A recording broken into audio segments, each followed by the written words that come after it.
That's my quick comment. नमस्कार, मैं हूँ Rakhi Jain. Let's my quick comment में आपका स्वागत है।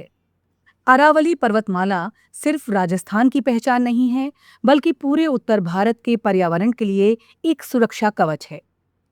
लेकिन पिछले कई दशकों से अवैध खनन, पहाड़ों की कटाई, अनियंत्रित निर्माण और प्रशासनिक लापरवाही ने अरावली के अस्तित्व पर गंभीर संकट खड़ा कर दिया है। यही वजह है कि अरावली के संरक्षण और अवैध खनन की स्थिति का आकलन करने के लिए सुप्रीम कोर्ट ने हाई पावर कमेटी का गठन किया। इस फैसले से उम्मीद जगी थी कि अब अरावली को लेकर एक निष्पक्ष और जमीनी तस्वीर सामने आएगी। लेकिन कमेटी के राजस्थान दौरे के बाद अब उसकी कार्यप्रणाली पर ही सवाल उठने लगे हैं। कमेटी ने राजस्थान में 4 दिन का दौरा किया और इस दौरान 9 जिलों में स्थिति का जायजा लिया। लेकिन मानवाधिकार और नागरिक अधिकारों के लिए काम करने वाले संगठनों, जिनमें PUCL भी शामिल है, इसने सवाल उठाया है कि आखिर 4 दिन में 9 जिलों जैसी बड़ी और संवेदनशील भौगोलिक पट्टी का कितना वास्तविक आकलन संभव है। क्या इतने कम समय में उन इलाकों तक पहुंचा जा सकता है जहां वर्षों से अवैध खनन की शिकायतें हैं? और क्या वहां रहने वाले लोगों की बात वास्तव में सुनी जा सकती है? इसी मुद्दे पर राजस्थान के पूर्व मुख्यमंत्री अशोक गहलोत ने भी सवाल उठाए हैं।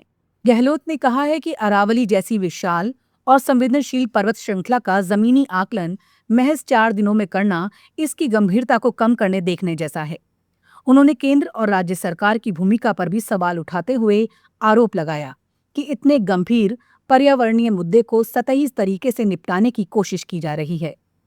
हालांकि ये राजनीतिक आरोप है, लेकिन कमेटी के दौरे की अवधि और उसकी प्रक्रिया को लेकर उठ रहे सवालों ने बहस जरूर तेज कर दी है।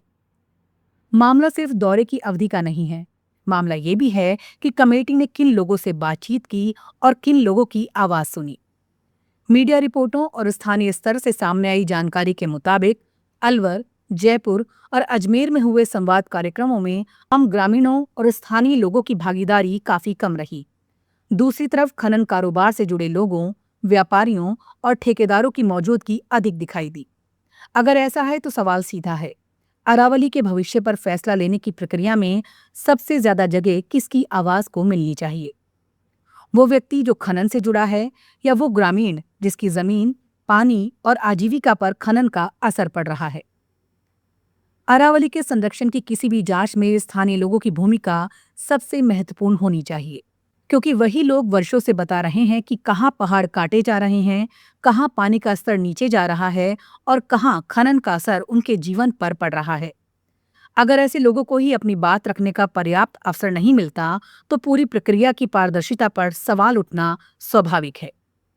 इस पूरे मामले का सबसे गंभीर उदाहरण कोटपुतली के जोधपुरा से सामने आता है, जहां स्थानीय ग्रामीण और जोधपुरा संघर्ष समिति लंबे समय से अवैध और अनियंत्रित खनन के खिलाफ धरने पर बैठे हैं।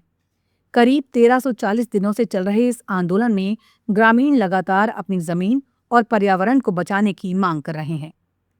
जब ग्रामीणों को पता चला कि सुप्रीम कोर्ट की हाई पावर कमेटी उनके इलाके में आने वाली है, तो बड़ी संख्या में ग्रामीण और बुजुर्ग घंटों इंतजार करते रहे। उन्हें उम्मीद थी कि वर्षों से चल रहे उनके संघर्ष को अब कमेटी के सामने सीधे रखने का मौका मिलेगा। लेकिन ग्रामीणों का आरोप है कि कमेटी उनके गांव तक पहुंची ही नहीं और वहां मौजूद लोगों से सीधे बातचीत किए बिना लौट गई। यही वो बिंदु है जहां इस पूरे दौरे पर सबसे गंभीर सवाल खड़ा होता है। अगर कोई ग्रामीण करीब 4 साल से अपनी समस्या को लेकर धरने पर बैठा है और सुप्रीम कोर्ट की कमेटी के आने पर घंटों उसका इंतजार करता है, तो क्या उसकी बात सुनना जांच प्रक्रिया का जरूरी हिस्सा नहीं होना चाहिए? आखिर अरावली का नुकसान सिर्फ सरकारी फाइलों में दर्ज आंकड़ों से नहीं समझा जा सकता।